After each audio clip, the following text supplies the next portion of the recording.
कभी भूल के भी ये मत सोचना कि हम दुनिया में अकेला है। दुनिया किसी अकेला आदमी से चलता है क्या? नहीं।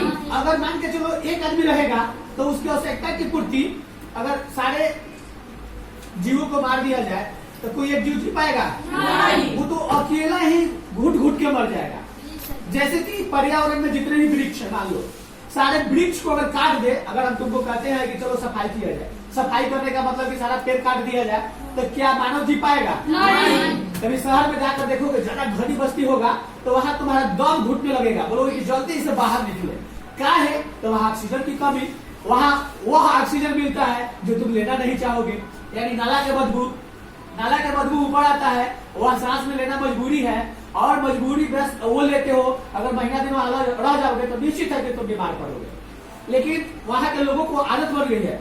एक बात और याद रखना कि गांव के लोग जितना दिन जीते हैं और जितना सुरक्षिता में जी लेते हैं, हम नहीं मानते हैं कि शहर के लोग उतना सुरक्षिता में उतना सुरक्षित जी पाते हैं। खुली हवा में सांस लेना, एक बंद कमरे में सांस लेना, दोनों में अंतर है। रात को कैमरा बंद करके रूम बंद करके सो, उस रूम का हवा तुम्हें मिले, सिर्फ रूम का हवा ही रिसाइकिल का तो मतलब क्या? पंखा खींच रहा है फिर फेंक रहा है, यही ना कर रहा है। तो यही हवा फिर तुमको मिले तो कुछ देर के बाद वह हवा गर्म हो जाती है, हवा गर्म हो जाती है। और जब वह हवा रातों भर मिलेगा तो तुम्हें क्या लगेगा? ठंडा हवा नहीं लग रहा है, गर्म हवा लग रहा है। अब रूम का जब गेट खोलोगे तो अंदर जब हवा ठंडा आने लगेगा तो गर्म हवा बाहर निकलेगा। तुम थोड़ा सा देर के लिए रूम का गेट खोलो, बाहर निकल जाओ, गेट पर आके खड़ा हो जाओ, तब पता चलेगा कि बाहर से ठंडा लग रहा है, अंदर से गर्म निकल रहा है।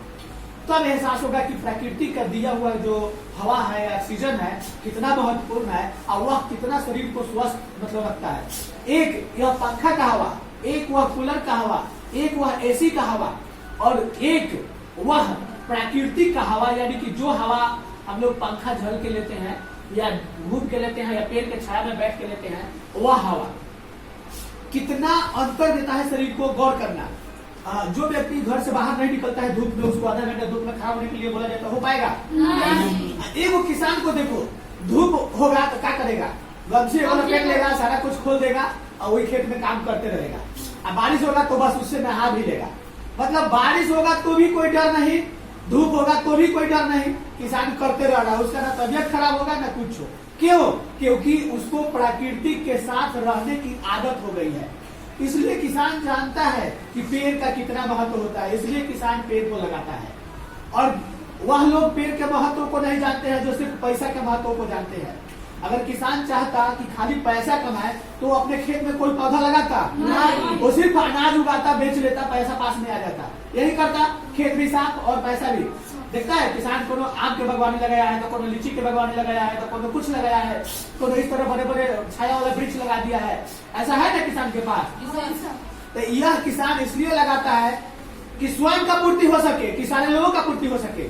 सारे लोगों का। एक किसान अगर अपना गाड़ी पे कोई मान लो कि कोई फल लेके जा रहा है और तो प्यार से मान लो कि एक दीजिए ना, तो प्यार से हंस के उठा के दे देगा। लेकिन वही कोई व्यापारी खरीद के ले जा रहा है, तभी वो मान के देखो तो देगा वो? पहले हम बचपन में देखा करते थे कि अपने इधर बनौरा चीनी मिल लगभग चल रहा था, लगभग 97-98 तक चल रहा था। तो हुआ क्या कि यहाँ जब ऊख जब जाता था ना, ऊख जब जाता था तो हम लोग टायर पर बैठा है लोग, वो खींचेंगे, बैठे हुए लोग देख रहे लोग खींचेंगे, कुछ नहीं बोलेगा लोग, या टायर को धीरा करवा देगा लोग, ज्यादा नहीं है क्यों? बस हाँ, मतलब टायर बैलगाड़ी महादेव कुछ उसमें से एक खींचा जाएगा तो कुछ नहीं बोलेगा, आराम से खींच लेगा लोग। ट्रैक्टर से जाएगा कहीं सा धीरा हाथ मार देगा लोग, धीरा कर लेगा, दो खींच लेगा लोग, हो गया। आजकल कोई खींचने देगा?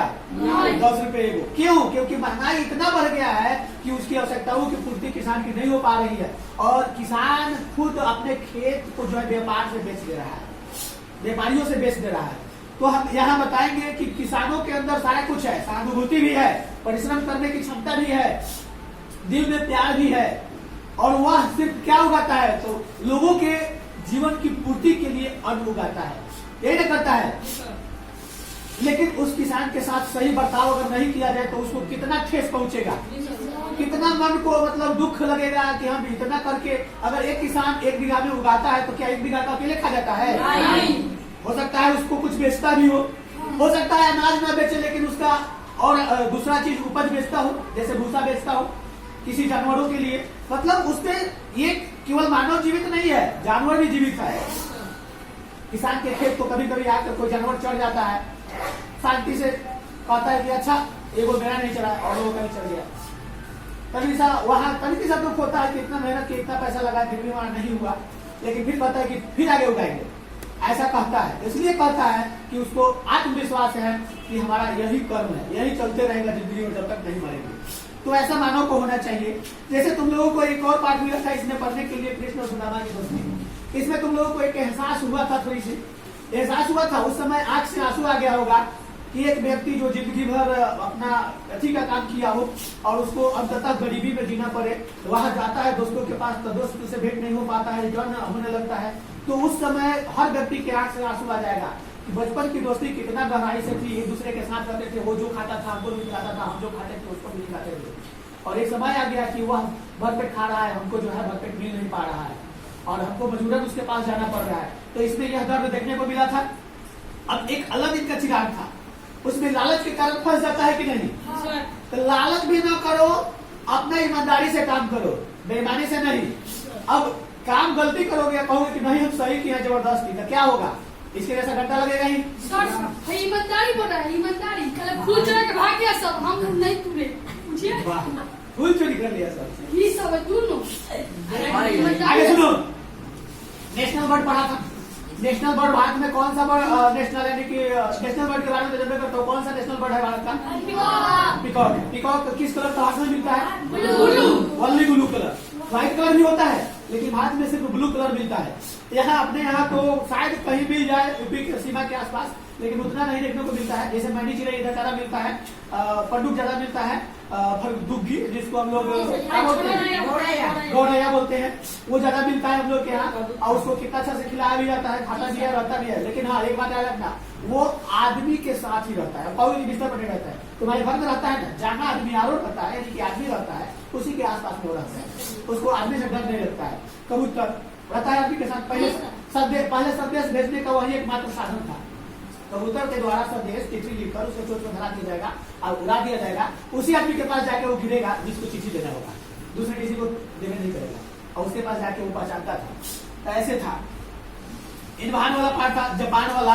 जापान को क्या कहा जाता है? The land of the rising sun, उगते सूरज का देश। एक बात याद रखना कि जापान जितना कष्ट झेलता है ना, और कोई कंट्री नहीं झेलता है। और ऐसा दिन नहीं है कि वहां भूकंप नहीं आता हो। जापान में कौन ऐसा दिन नहीं है कि भूकंप नहीं आता हो, मतलब वो ऐसा एरिया ही है, भूकंप हमेशा आते रहता है। लेकिन फिर भी उन लोगों के पास इतना ताकत है, इतना हिम्मत है कि फिर घर टूटेगा फिर बना लेंगे। इसी कारण वहाँ लकड़ी ज्यादातर लकड़ी बनाते हैं, प्लास्टिक का लकड़ी के ज्यादातर बनाते हैं लोग। और उन लोगों को मतलब उतना अपने आप को माटी का लपट कर, हाँ तो तुरंत फिर रिकवर कर लेते हैं, टूटता होता है। तो आगे बताते हैं सिंपल थिंग्स, छोटी सी सोच, छोटी सी सोच धीरे धीरे बड़ी बनती चली जाती है। लेकिन हाँ बड़ी, अब एक सोच बड़ी बढ़ेगी तो घातक हो जाएगी। अब मान के चलो जो व्यक्ति अगर 10 रुपए कमा रहा है, एक सोचे कि हम आज 1000 रुपए कमाएंगे, तो क्या करना पड़ेगा? किसी का हत्या करना पड़ेगा, चोरी करना पड़ेगा, डकैती करना पड़ेगा। उस तरह से तो सोच नहीं होनी चाहिए। अब हम बताते हैं यहाँ पे लॉस्ट चाइल्ड। एक बच्चा गुम हो जाता है, पाठ था ना जी, लॉस्ट चाइल्ड। बच्चा गुम हो जाता है मेला में, क्या क्या देखता है मेला में वो बच्चा? मिठाई देखता है। तो क्या सपेरा की देखता है, जादूगर को देखता है ना, सपेरा जादूगर का खिलौना भी देखता है, तो खिलौना वाला ड्रेस देखता है, मतलब सब कुछ देखता है। लेकिन अपने माता पिता से दूर रहकर वो देख कर भी खुश नहीं हो पाता है। अपने माता पिता से अगर दूर हो गया है मेला जाते वक्त, तो वह देख कर भी खुश नहीं रह पा रहा है। बार बार उसको मन में क्या आ रहा है कि काश अंकल माँ के पास जाएंगे, मदर फादर याद कर रहा है। कबड्डी मैच में कौन हारता है? रामपुर की टीम और जयपुर की टीम। अच्छा, सूरज और टुट्टू वाला पार्ट में क्या सीख मिला था? सूरज और टुट्टू क्या था? टुट्टू कौन था? मछली, मतलब as like fish but not fish. मछली नहीं है, मतलब दिखता मछली के जैसा है, लेकिन आदमी के मतलब भाषा को समझता है। टुट्टू कहाँ गया था? मछली के पास। मछली पकड़ने के लिए गया था। क्यों गया था? क्योंकि उसके पिता बीमार पड़ गए थे, उस दिन उसको मजबूरन मछली पकड़ने जाना था। और समुद्र में एकाएक तूफान आ गया, जिस कारण उसको गिरना पड़ गया। अब बता दें कि वो जो डॉल्फिन थी मछली, वो किसी आदमी अगर जिंदा गिर जाए ना तो खाती नहीं है, जी सर। उसको ना अपने चोंच के माध्यम से, मुंह के माध्यम से धकेलते रखते, नीचे डूबने भी नहीं देगा, ऊपर में दबा दबा के अपनी झाड़ा कर देगा। वो ऐसा मछली होता है। लेकिन आजकल के मछुआरे उसको मार दे रहे हैं, ये गलत कर रहे हैं, नहीं करना चाहिए। आदमी से बहुत करीब रहता है, आदमी से बहुत करीब रहता है। हाँ, आदमी के करीब रहता है वो मछुआरा। इसमें एक और पार्ट मिल रहा है, running through the rain, Birbal outside the cheek. अच्छा, इस पार्ट में तो कुछ सीखने को मिला होगा बीरबल की कहानी से। जी सर। अकबर बीरबल की कहानी से मिला था सीखने के लिए। वीडियो बनाया है। ये जो एक लंगड़ी लड़की का पार्ट मिला था, इसमें क्या सीखने को मिला था? लंगड़ी लड़की कहाँ गई थी? स्कूल में काहे को गई थी? चलो इतना तो याद रखा है, सब एडमिशन कराने के लिए गई थी। और मैडम से बात की, अच्छा से बात हुआ, लड़की पढ़ लिख कर क्या बनी? कभी मैडम कभी लाइव की थी? जी सर। जब मैडम उसको डॉक्टर बोली तो वो क्या बोली? Madam don't call me madam, call me क्या? Sabrat Taranuma. Doctor no call me Sabrat Taranuma. शायद सबरत तरानुमा उनका नाम था। लंगड़ी लड़की जो डॉक्टर बनी उसका नाम सबरत तरानुमा था। वो मैडम को बोलती है, प्रिंसिपल को बोलती है कि आप मुझे मैडम का नाम पुकारिए, आप मुझे सबरत तरानुमा के नाम से पुकारिए, क्योंकि मैं आपके स्टूडेंट हूँ और मैं आज डॉक्टर बन गई हूँ तो क्या, लेकिन आप कभी भी बड़े बड़े के ही पोस्ट पे रहता है, चाहे तुम कितने भी बड़े बन जाओगे वो तुम्हारे लिए बड़ा ही रहेगा, कभी छोटा हो पाएगा? बड़ा छोटा हो पाता है क्या? अगर तुम डीएम बन जाओगे तो मान के चलो सोचोगे कि हमारे जो बुजुर्ग लोग हैं हमसे छोटा है, ऐसा तो कभी नहीं सोचना होगा। इसलिए नहीं सोचना होगा कि उनके आगे जब तक इसका माता पिता है ना, तब तक वो माता पिता के सामने बच्चा ही है, चाहे वो कितना भी बड़ा हो जाए, बच्चा ही है। अब एक बात आती है दबू का और बेस्ट फ्रेंड। दोस्त, सबसे बढ़िया दोस्त अगर किसी का होना चाहिए तो क्या होना चाहिए? किताब। अगर इससे दोस्ती करोगे तो पता है, अगर ज्ञान भी देगा ना तो कुछ ज्ञान देकर देगा। अगर तुम्हें तुम्हारे अंदर हम भी हो जाएगा कि हम इतना पढ़े लिखे हैं, तो यही ज्ञान देगा तुम्हें। तो दोस्ती करो तो इसी से, दुश्मनी तो ही करने देगा नहीं, क्योंकि ज्ञान का ही बात देगा। कभी दुश्मनी का बात देता है क्या? नहीं। कभी लड़ने के लिए किताब सिखाता है क्या? नहीं। कभी गलत बोलने के लिए सिखाता है क्या? नहीं। जो किताब में लिखा हुआ उस बात को अपने जीवन में ढालोगे तो उससे क्या फायदा होगा कि तुम्हें आगे तुम्हें बहुत आगे जाने का मौका मिलेगा, सुरक्षित रास्ता मिलेगा। और नहीं तो अगर गलत रास्ते पे जाते हो तो तुम्हें रास्ता सुरक्षित नहीं मिलेगा।